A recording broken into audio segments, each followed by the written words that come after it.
Hi you all, this is Rosa bringing you Deer Families, a docu-series dedicated to the study and observation of the wild white-tailed deer that live in the rapidly developing town my home is in. It's early December and Denver arrived. He's the biggest buck in the area but has lost some weight because he has had a fence injury. He lives in a town that is undergoing development, and he has an injury from trying to jump a tall fence that caught him and ripped his skin.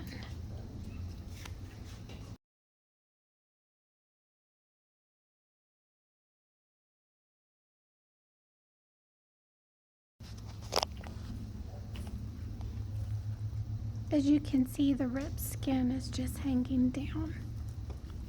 He's cleaning his wound now.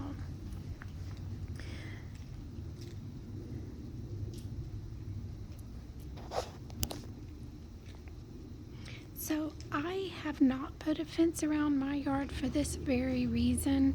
It makes it very hard for wildlife to get to food and water, and they end up trying to make really dangerous jumps that either kill them or severely injure them oftentimes. And him being the biggest buck in the area gave him the confidence to make a really difficult jump. And it didn't kill him, but it caused severe wounds. I'm praying he heals, but as you can see, his insides are completely exposed. He's been by my home to get snacks. When deer are injured, they often come to my door hoping to get fresh vegetables and raw nuts to help them heal, which he's one of them that's been doing that this week. I've seen him over the last 4 days like this, and I think the injury happened probably 7 days ago because he's not bleeding. It's not a fresh injury,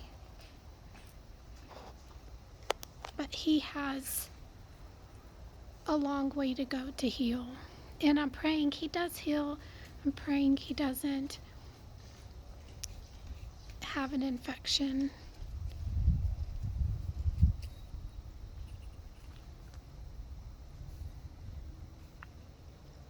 I'm not getting too close to him because I don't want to make him nervous with his wound. It's rut, and normally the bucks are pretty rowdy this time of year, trying to win over the does. This is their mating season, but none of them are challenging Denver. They can tell he's severely injured, and they've given him his space. When he comes to my door for snacks, they back away because they can tell what kind of injuries he incurred. This is Phoenix. He just walked in front of us.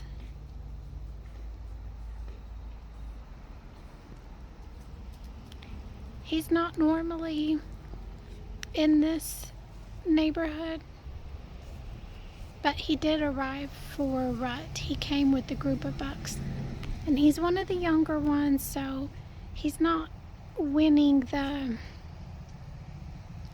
competition for the does. It takes a bigger, older buck to win the does over. So he's been hanging out here a lot while the elders and his family are courting the does.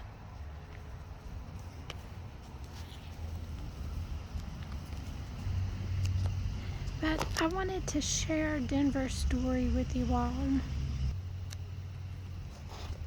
Animals get severe injuries, and many of them die from fences. There is a divider fence between my yard and my neighbor's yard here, but they can walk around it. It's not covering the perimeter of the entire yard. It's just a little divider, and I hope to grow honeysuckle on it so they can eat honeysuckle when they want them, and any other wildlife that wants it, and maybe some climbing Mustang grapes or something like that, because grapes are a natural part of a deer's diet. I have read they love honeysuckle, as well as many other animals that will enjoy it. That's one of my goals.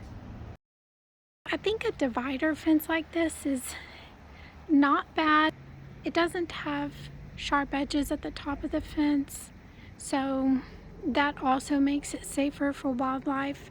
The fences that are really tall and that have sharp edges are just deadly.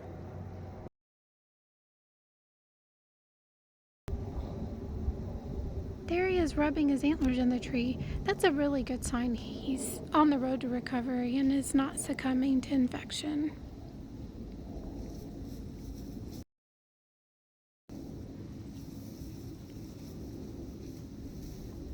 It's okay, I think, to have a divider fence just for privacy for neighbors, but to have it encompass the whole perimeter of your yard so wildlife cannot come and go as they need to get food and water is really inhospitable for the other inhabitants on Earth, and it's really not coexisting with them peacefully. It's causing them a lot of tragedy and pain and suffering rather than peace and happiness. Having the perimeter open without a fence has really been a pleasure. I have numerous species that come and go, including these magnificent deer.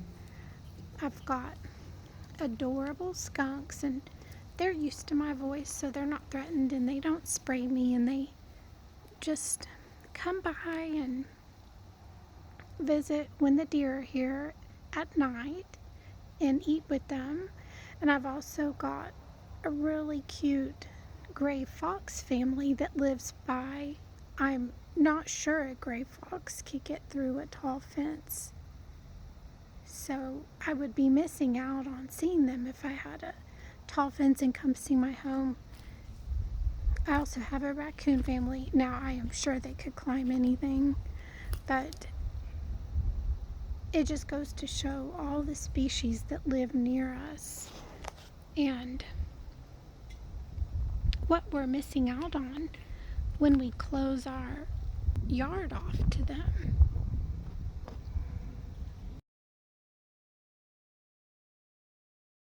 There's Denver sitting down. He's cleaning his wound. Most people that live in developed areas only can see birds because the fences don't obstruct them. But all of the land animals, all of our furry friends, are kept away, which I find having them in my yard improves the quality of my life immensely, just like a pet would. They help you have a bigger perspective on life, which reduces any kind of stress. And they also just bring good, calm energy.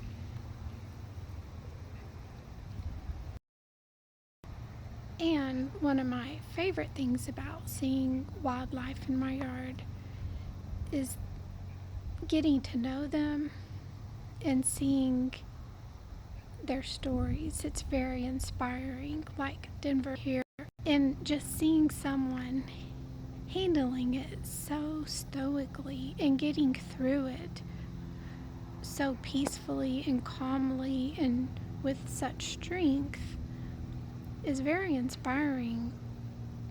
If anyone's thinking they're having a bad day, they could just look out the window if they don't have a fence and see the challenges wildlife face and overcome on a daily basis. It makes not all people's challenges, but a lot of people's challenges look very minor and keeps you in a good perspective and really helps you to be grateful for what you have in your life.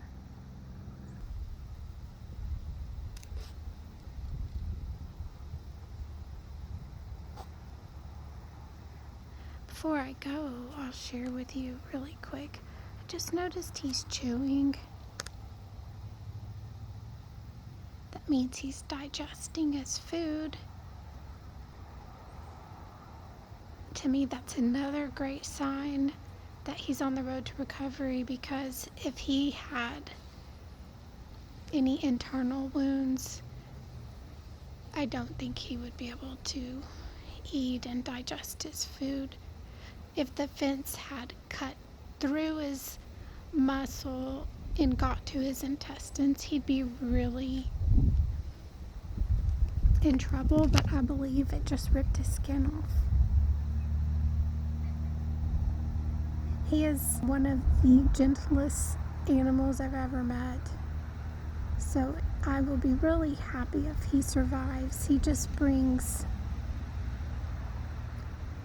such sweet energy to this neighborhood, and he has a very noble demeanor.